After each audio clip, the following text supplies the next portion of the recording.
이 시간은 요한계시록 정복 시리즈 69번째 시간으로 천사가 전하는 영원한 복음이라는 말씀이 되겠습니다. 요한계시록 14장은 영원한 복음과 연결된 내용으로 계속되고 있습니다.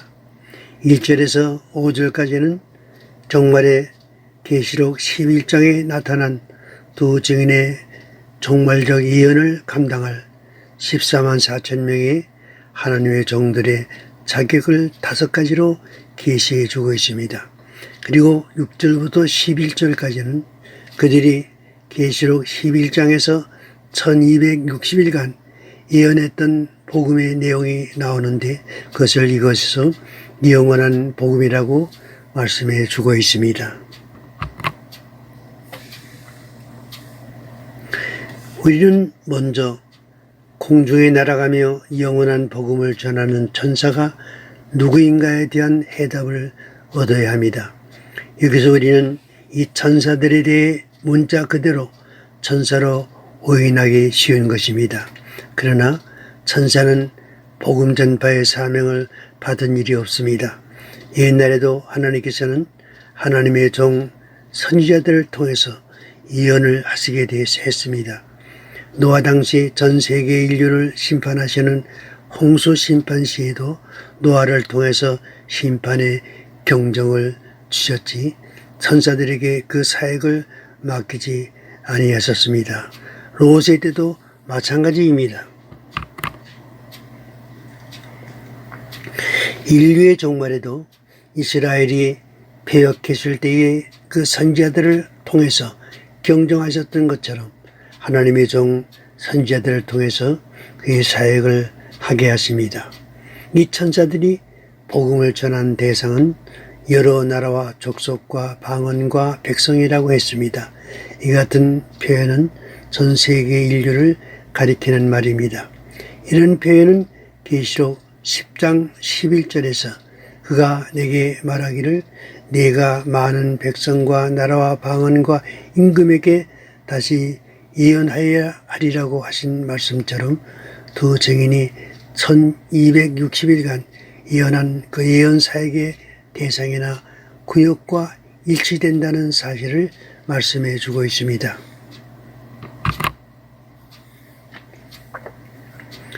천사로 표현된 영원한 복음의 전달자는 천사들이 아니라 두 증인으로 등장하여 초인적인 권능으로 복음을 전파하고 있는 14만 4천 명의 하나님의 종들입니다.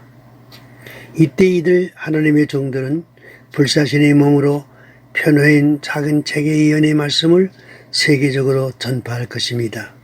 이들의 사역의 활동이 마치 천사와 방불할 것입니다.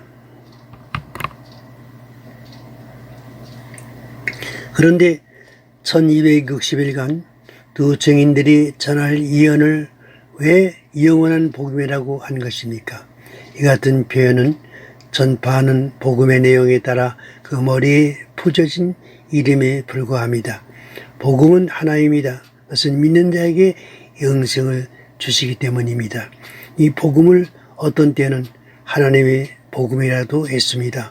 구원의 복음, 평안의 복음, 화평의 복음, 영광의 복음 등 다양하게 나타나 있는 것입니다. 이 복음을 영원한 복음이라고 부른 것은 그 내용을 죄의 재림에 초점을 맞추었기 때문입니다.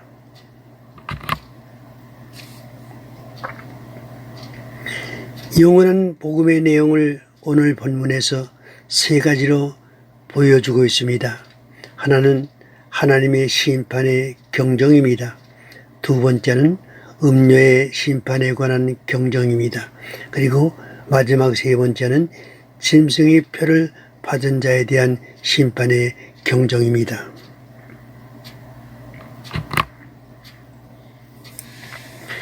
이들이 전한 첫 번째 메시지가 하나님을 두려워하며 그에게 영광을 돌리라. 이는 그의 심판의 시간이 이르렀음이니 하늘과 땅과 바다와 물들의 근원을 만드신 이를 경배하라는 내용입니다. 이 메시지는 7년 환란 초기에 전할 두 증인의 예언 사역의 메시지의 내용 중 하나로 인류의 역사가 이미 종말에 이르렀고 이제 곧 하나님이 심판하실 때가 매우 가까이 왔다고 하는 경종입니다. 이들의 메시지는 세상에 깊이 졸며 잠자고 있는 그리스도의 신부들을 깨우는 밤중의 소리로 교회에 메아리칠 것입니다.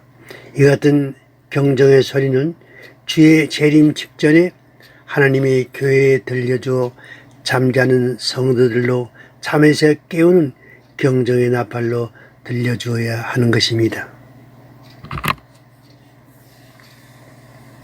이들이 전한 두 번째 메시지는 큰 성 바벨론으로 비유된 음료의 심판에 대한 경종입니다.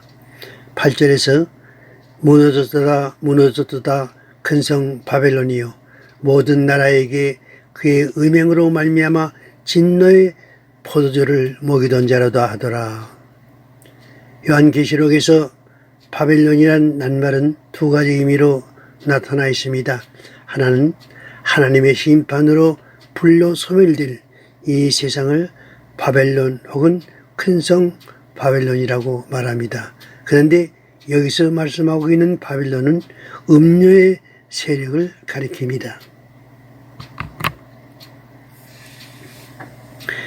바벨론이란 말은 원래가 하나님에 의해 무너져 멸망받을 도성을 의미하는데 인류의 종말에 이 세계를 하나님을 대적하는 큰 성 바벨론으로 만든 장본인은 바로 음료의 무리들입니다. 이들이 음행의 포도주로 세상을 취하게 하여 세상으로 적 그리스도를 따르게 하고 그의 표를 받게 만든 것입니다. 하나님께서는 이처럼 종말의 순교적인 사명을 가진 신실한 하나님의 종들을 통해서 전 세계를 향하여 편어인 두루마리책의 영원한 복음을 전하게 하실 것입니다. 이 복음은 교회에 주시는 은혜 중의 은혜입니다. 노아의 시대에는 노아의 외침을 통해서 복음을 전했지만 마지막 시대에는 하나님께서 두 증인을 등장시켜 영원한 복음을 전하게 하심으로 각 나라와 족속과 백성과 방언에서 아무라도 능히 셀 수 없는 큰 무리가 흰옷을 입고 나올 것입니다. 우리는 그날을 미리 바라보고 슬기 있는 처녀들처럼 그날을 대비하는 성도들이 될 수 있기를 바랍니다.